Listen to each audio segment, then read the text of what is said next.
Buenas tardes, señoras y señores. Bienvenidos al atardecer de este miércoles, día 12 de noviembre de 2025. Debe estar a punto de comenzar, si no ha comenzado ya, una de las declaraciones de las deposiciones judiciales más esperadas de los últimos tiempos, la del fiscal general del Estado, en la causa que se sigue contra él en la Sala Segunda del Tribunal Supremo. Hoy es el día en el que él tiene que declarar y lo va a hacer. De hecho, puede ser que lo esté haciendo porque está programada esa comparecencia, esa declaración a las 4 de la tarde. Son ya casi las 4:02. Mientras tanto, sí que les quiero contar a propósito de ese asunto, que me parece el más interesante desde el punto de vista informativo, que esta mañana han desfilado por el tribunal 12 agentes de la UCO, de ellos 3 además en calidad de peritos, y han contestado a todas las preguntas, como es lógico y natural.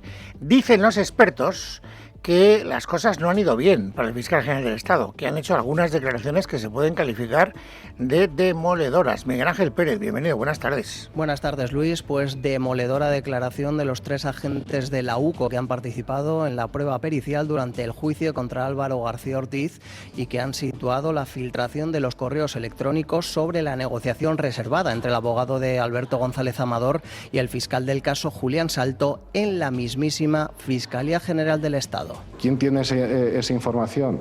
La tiene Fiscalía General del Estado. No hay todavía un juzgado que esté, no hay ningún juzgado que esté nombrado, que yo sepa, en ese momento.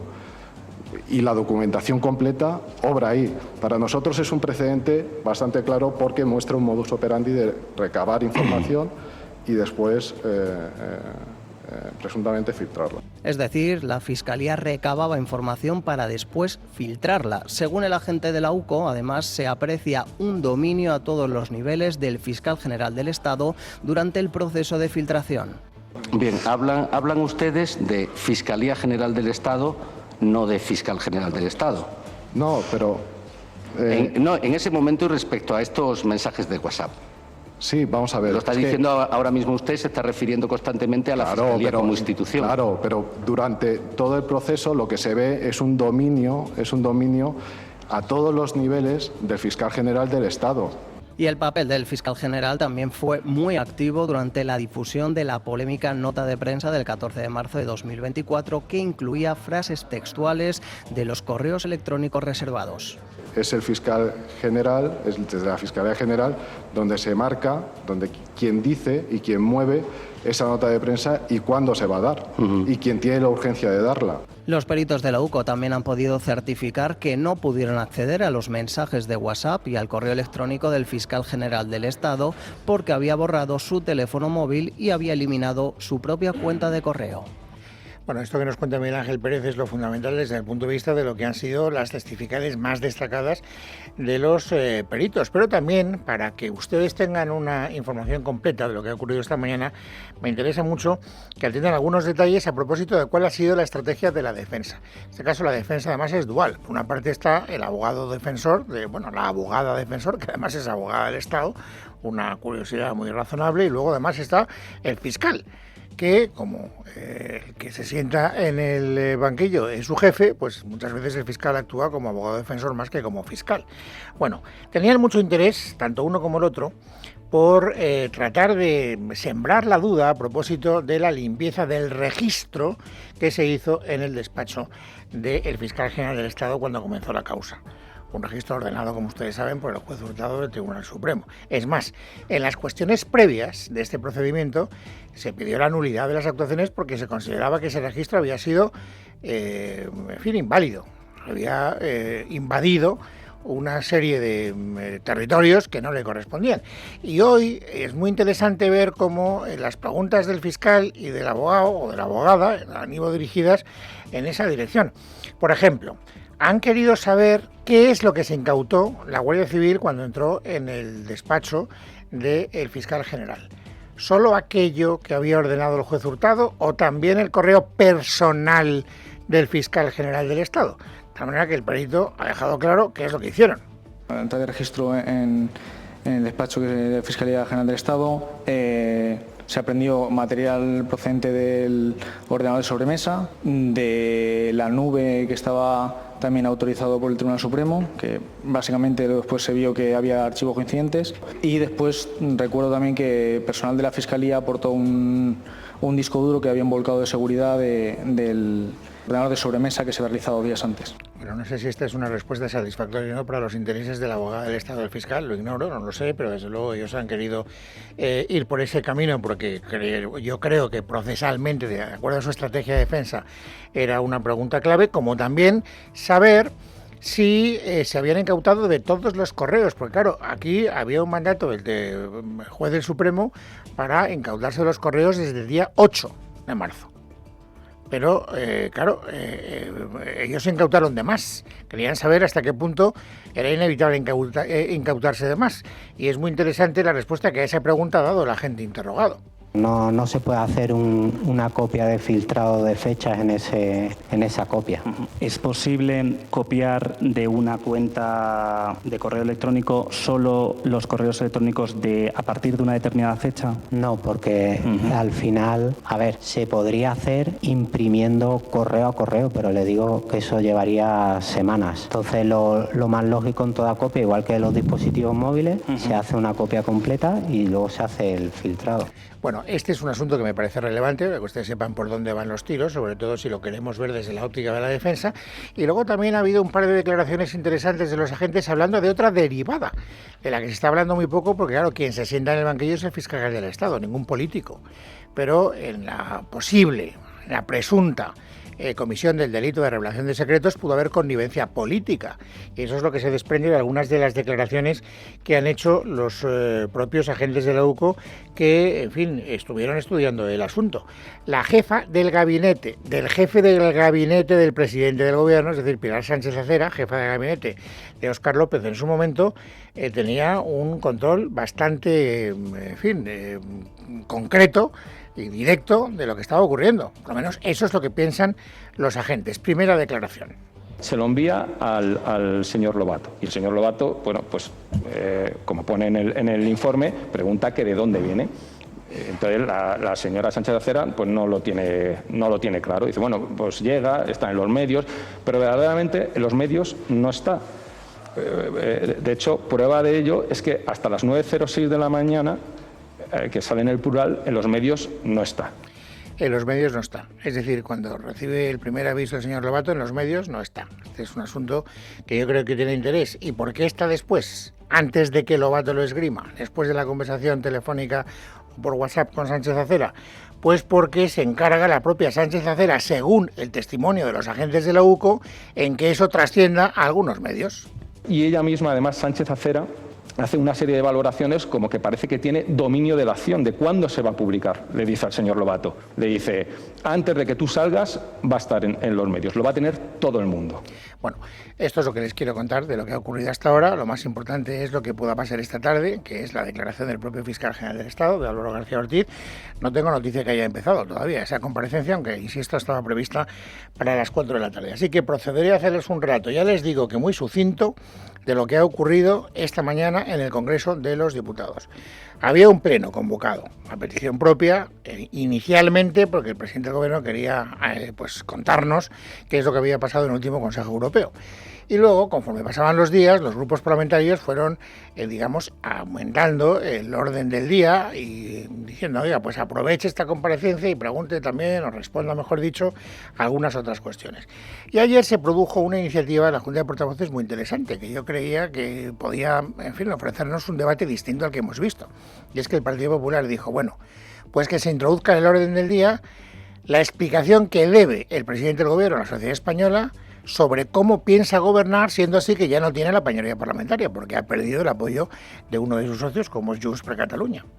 Entonces, claro, cuando yo vi aquello y que eso se aceptaba, digo, pues mira, a lo mejor resulta que tenemos un debate más interesante de lo que inicialmente cabía prever. Pero me gozo en un pozo, y eso a pesar de que Míriam Nogueras, la portavoz de Junts per Catalunya, ha querido centrar perfectamente la cuestión.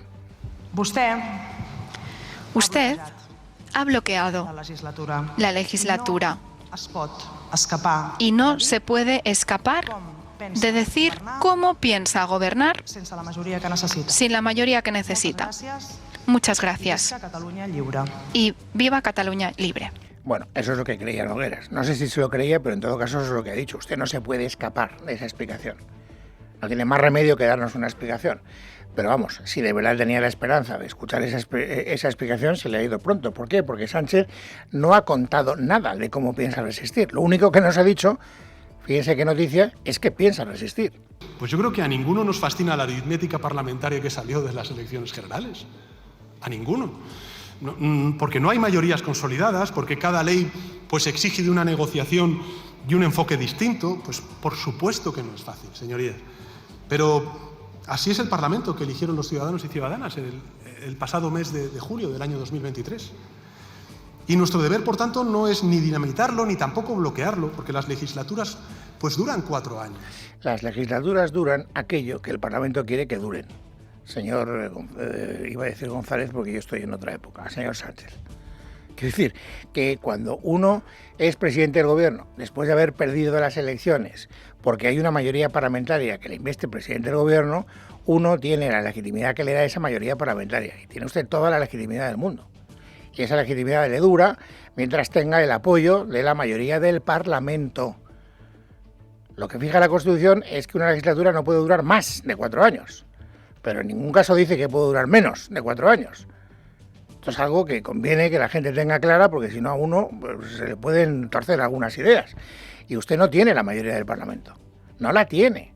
Y esto es lo que le han dicho por activa y por pasiva a aquellas personas que le han quitado la mayoría parlamentaria que en algún momento tuvo, sobre todo durante el debate de investidura como presidente del gobierno. Por eso, Miriam Nogueras, que es la gran protagonista de lo que está ocurriendo en la vida política desde hace 2 semanas, se lo ha dicho con toda claridad. Oiga, que le suban el pinganillo, que usted no se está enterando de la verdad. Suba el volumen del pinganillo, señor Sánchez, y escúcheme, porque le diré cosas que seguramente los suyos no le han explicado o que usted no ha entendido. Esta relación se acabó. Bien. Y entonces el señor Sánchez, pues lo digo porque luego ha habido muchas réplicas y muchas dúplicas. De hecho, fíjense, todavía están hablando. Es verdad que ahora en la sesión de control, pero propiamente dicho, este debate parlamentario ha terminado hace escasamente media hora. Hasta el cómputo que habíamos hecho, es decir, hasta las dúplicas, porque ha habido dúplicas después de las réplicas. Fíjense ustedes cómo se distribuye el tiempo. Esta es una, en fin, operación aritmética que Nacho Crespo siempre me pide que cuente porque es bastante reveladora. El presidente del gobierno, Pedro Sánchez, ha utilizado 2 horas y 17 minutos de intervención, sin contar las dúplicas. Y el jefe de la oposición, 31 minutos. Esta es la proporción, para que se hagan ustedes una idea. De esas 2 horas y 17 minutos, no voy a resaltar ninguna novedad, porque no ha habido absolutamente ninguna novedad. Lo único que ha quedado absolutamente claro, como han escuchado ustedes, es que según Sánchez las legislaturas duran 4 años y que él hasta 2027 piensa seguir. Por mucho que Nogueras le diga que no tiene la mayoría parlamentaria y que la vinculación de Junts o el apoyo de Junts se ha acabado. Le da igual, le entra por un oído y le sale por el otro. Ha habido otra declaración, me ha parecido interesante. Es verdad que no ha llegado a mayores, pero bueno, como aviso a navegantes no está mal, y es que no solo Junts la que considera que esta mayoría o esta situación, digamos, de la legislatura es agónica. También lo cree la portavoz del PNV, escúchenla. Presidente, hemos pasado de estar camino de la UCI a la agonía. Díganos, ¿a dónde vamos y cómo vamos? Aquí y ahora no basta solo con resistir, con manual o sin él. Lo que usted debe hacer ahora es construir confianzas para que la legislatura tenga sentido. Fíjense que le vuelvo a preguntar a dónde vamos y cómo vamos. Son 2 preguntas que no ha querido responder Sánchez, probablemente porque no tiene respuesta para esas preguntas. Por eso digo que este larguísimo debate parlamentario, desde mi modesto punto de vista, tiene un interés relativo, por no decir que manifiestamente mejorable o prescindible. Y luego también teníamos cierto interés en saber qué decía. Hay 2 grupos parlamentarios, aparte de Sumar forma parte del gobierno, por tanto ya descuento que están con el gobierno.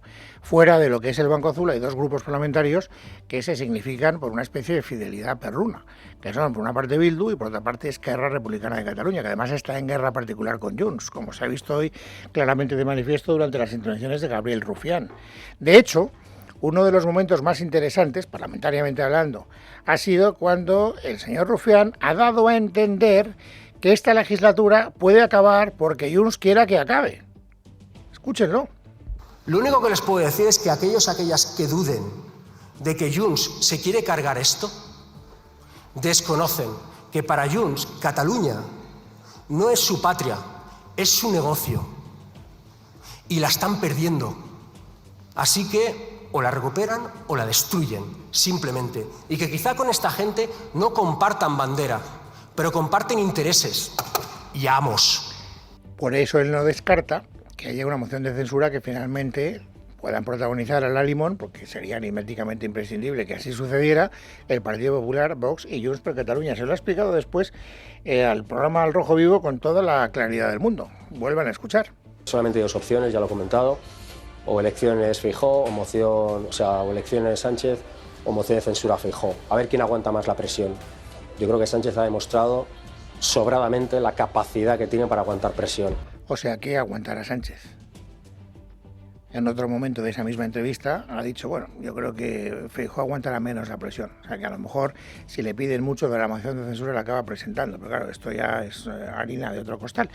Hablando de Feijóo, a Feijóo ha hablado, no lo quiero ningunear, tampoco es que haya dicho ninguna cosa novedosa.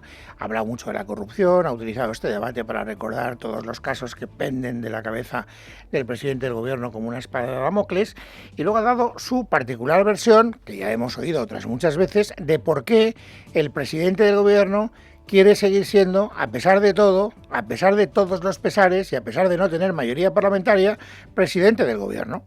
¿Por qué este empeño en continuar a toda costa? Por gobernar no es. Por sacar leyes tampoco. La respuesta hay que encontrarla en el tercer poder. Es la acción judicial, la que le tiene aferrado con uñas y dientes a ese escaño. Lo que le pasa es que usted está muerto de miedo. Y cree que algo podrá conseguir controlando la abogacía del Estado, la Fiscalía General y desmantelando la UCO.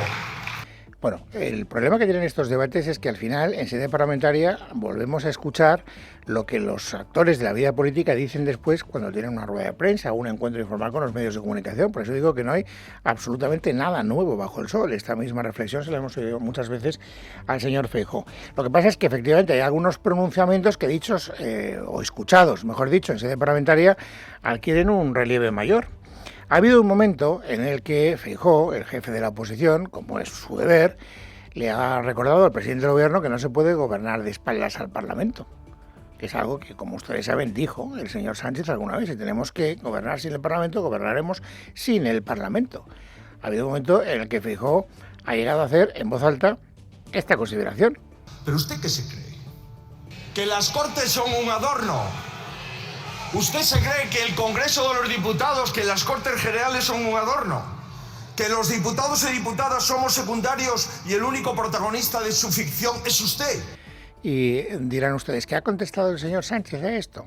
Pues ha sido uno de los momentos más hilarantes de la intervención del presidente del gobierno, por lo menos para mí, porque casi suena a tomadura de pelo, ya no solo a los grupos de la oposición, sino a los ciudadanos de este país. Afirmo con total contundencia que por convicción y por necesidad no ha habido en la historia de la democracia de nuestro país un gobierno tan parlamentario como el que me honro en presidir. Y se ha quedado tan ancho. Bueno, es miércoles, es 12 de noviembre de 2025. Vamos, amigos, ahora a completar el paisaje informativo sobresaliente del día. Por cierto, ya ha empezado la comparecencia del fiscal general. Ya ha empezado la declaración del fiscal general, sí. Ha anunciado que no va a responder a ninguna de las acusaciones, únicamente a su defensa y a la fiscalía. Y bueno, se ha retirado la toga para declarar ahora sí ya como acusado. Podremos contar lo que diga el fiscal, Luis, más adelante. Sobre todo cuando ya le hayamos dado tiempo para que lo diga. Mientras tanto, vamos a resumir el paisaje informativo sobresaliente del día. Ya hay fecha, al menos una, Luis, donde se espera que se ponga la primera piedra para elaborar unos presupuestos generales del Estado. Muy próximamente es, muy próximamente. Pero no será la senda de déficit que vaya al Consejo de Ministros, sino la convocatoria del Consejo de Política Fiscal y Financiera, que también se esperaba. Será el lunes a mediodía cuando se celebre y ahí se abordará la aprobación del objetivo de estabilidad para las comunidades autónomas. No solo eso, la convocatoria que han recibido las autonomías tiene 7 puntos y uno de ellos anuncia que también se hablará del estado de situación de la reforma del sistema de financiación autonómica o, lo que es lo mismo, del cupo catalán pactado con Esquerra. Junqueras ha vuelto a decir que si no sale adelante, que no cuenten con sus votos para unos presupuestos. El Consejo de Política Fiscal y Financiera, saben ustedes que está constituido por la titular de Hacienda, por los consejeros del ramo, que el Gobierno cuenta con la mitad de los votos en este organismo, por lo que, aunque la mayoría de las comunidades están presididas por el PP, solo necesitaría el apoyo de una única autonomía socialista, se entiende, para aprobar sus propuestas. Veremos a ver qué sale de ese encuentro. Esto lo desvela el diario El Español. El Ministerio del Interior ha repartido chalecos antibalas caducados para equipar a los agentes del campo de Gibraltar que llevan meses quejándose por falta de medios para hacer frente al narco. Caducados significa que llevan, estos en concreto, 4 años olvidados en un almacén y que su garantía ha expirado. No son fiables y con esto se tienen que enfrentar a narcotraficantes en una de las principales puertas de entrada de hachís y de cocaína a España. Hoy mismo la Guardia Civil ha desarticulado una banda que introducía hachís en nuestro país a través del estrecho usando drones en los que cargaban la droga en Marruecos y luego soltaban en una casa apartada en Alcalá de los Gazules, en la provincia de Cádiz. Los policías de la zona pues dicen encontrarse en estado de shock ante este nuevo gesto de desprecio desde el Ministerio de Grande Marlaska, que por cierto acaba de condecorar con la Gran Cruz del Mérito de la Guardia Civil, lo contaba ayer Ignacio Zembrero en El Confidencial, al jefe de la policía marroquí responsable del espionaje de Pegasus, del que también fue víctima, o eso nos contaron, el propio Marlaska. Y la Comisión Europea va a evaluar el sistema de las pulseras antimaltratadores implantado por el Gobierno después de los fallos detectados, los más recientes, los que conocimos ayer mismo. La noticia es importante porque podrían estar en riesgo los fondos Next Generation destinados a este sistema. Bruselas tiene que fiscalizar las pulseras porque se están financiando con este dinero que va incluido en el llamado Plan de Recuperación de España. En caso de detectar alguna irregularidad, ha advertido hoy mismo el comisario de Asuntos Económicos, pues el Ejecutivo Comunitario podría congelar una parte de las ayudas. La ministra de Igualdad, a quien hoy le han vuelto a preguntar por los últimos fallos, ha vuelto a decir que están en ello, que están en corregir las incidencias y que en cualquier caso ayer ninguna víctima quedó desprotegida. Eso ayer, pero con los anteriores fallos, esta información sigue sin facilitarse. Ana Redondo. En eso estamos en la constante mejora. De hecho, estamos preparando ya los pliegos del próximo contrato a partir de mayo del año que viene. Estamos siendo muy cautelosos con todos los temas tecnológicos porque evidentemente no podemos permitirnos una situación como la que vivimos ayer, pero también es verdad que la tecnología falla, que no hay ningún sistema informático que sea infalible y que por lo tanto podemos encontrarnos con situaciones indeseables como la que se produjo ayer. Y José Luis Ábalos, que ha pedido hoy al Tribunal Supremo que anule su procesamiento en la causa sobre la compra de mascarillas porque se considera, dice, víctima de una instrucción que califica de desequilibrada, sin pruebas y basada únicamente en las afirmaciones de la UCO y en la que dice que se ve abocado a un cadalso en el que solo puede forcejear inútilmente clamando por su inocencia. Pone en cuestión también las cantidades de dinero de las que se había beneficiado y que aparecen en ese informe de la UCO y dice que no son tan voluminosas como se habían pronosticado. Hay que decir que todavía falta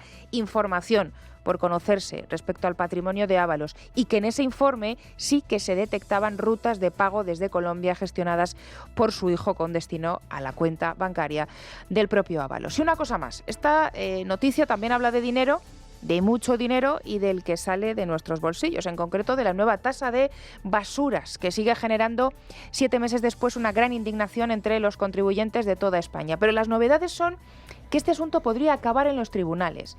De ser así y de invalidar la justicia esta tasa, los ciudadanos podrían recuperar miles de millones, hasta 3.500 millones se calcula que podrían alcanzar los ingresos que van a recibir los ayuntamientos de toda España. La Asociación Nacional de Inspectores de la Hacienda Pública local, que ha pedido un impuesto ajustado a cada casa, pues hoy se han reunido y mañana lo van a volver a hacer para valorar impugnaciones sobre esta nueva imposición.